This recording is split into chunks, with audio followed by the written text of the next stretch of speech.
নমস্কার ভিউয়ার্স। তো চলুন শুরু করা যাক শ্রীমদ্ ভগবদ গীতা যথাযথের জ্ঞান যোগের পরবর্তী অংশ। আজকে শ্লোক 11। যে যথা মাং প্রপদ্যন্তে তাংস্তথৈব ভজাম্যহম মম বর্তানুবর্তন্তে মনুষ্যা পার্থ সর্বশঃ। যারা যেভাবে আমার কাছে আত্মসমর্পণ করে আমি তাদের সেভাবেই পুরস্কৃত করে থাকি। হে পার্থ, সকলেই সর্বতোভাবে আমার পথ অনুসরণ করে। তাৎপর্য: সকলেই শ্রীকৃষ্ণকে তার বিভিন্ন প্রকাশের পরিপ্রেক্ষিতে অন্বেষণ করছে।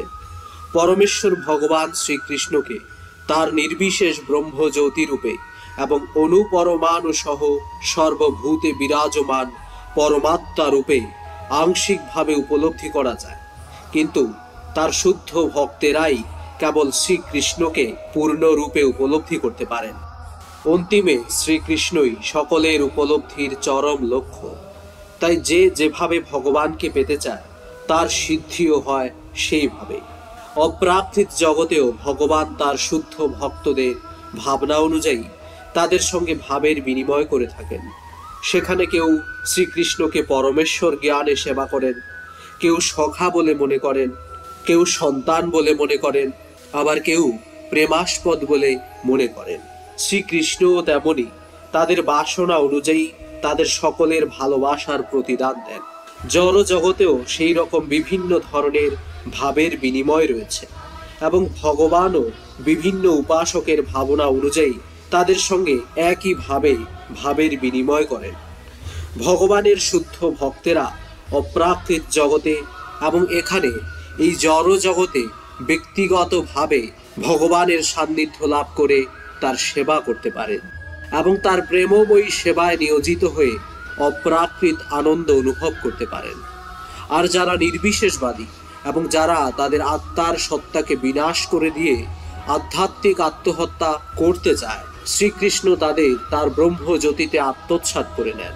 এই সমস্ত নির্বিশেষবাদীরা ভগবানের সচ্চিদানন্দময় রূপ স্বীকার করে না। তাই তারা ভগবানের সান্নিধ্যে অপ্রাকৃত সেবার আনন্দও উপলব্ধি করতে পারে না এবং পরিণামে তাদের ব্যক্তিগত সত্তা বিলুপ্ত হয়ে যায়।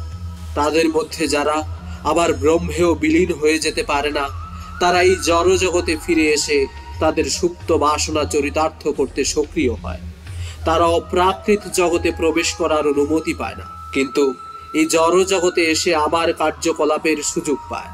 যারা সকাম কর্মী তাদের যজ্ঞেশ্বর রূপে ভগবান আচার অনুষ্ঠানের ঈপ্সিত ফল প্রদান করেন এবং যে সমস্ত যোগী সিদ্ধি কামনা করে তিনি তাদের সেই ক্ষমতা প্রদান করেন।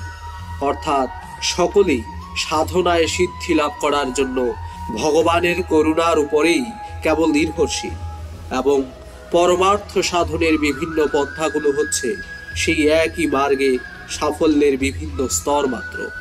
তাই কৃষ্ণ ভাবনার চরম সিদ্ধির স্তরে অধিষ্ঠিত না হলে সমস্ত প্রচেষ্টাই অসম্পূর্ণ থেকে যায়।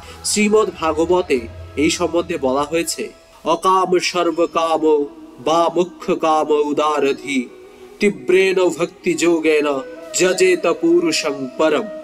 সব রকম কামনা থেকে মুক্ত ভক্তই হোক অথবা কামনা বিশিষ্ট সকাম কর্মী হোক বা মোক্ষকামী যোগী হোক, সকলেরই কর্তব্য হচ্ছে চরম সিদ্ধির জন্য ভক্তি যোগের দ্বারা ভগবানের আরাধনা করা এবং যা অন্তিমে কৃষ্ণ ভাবনায় পর্যবসিত হবে।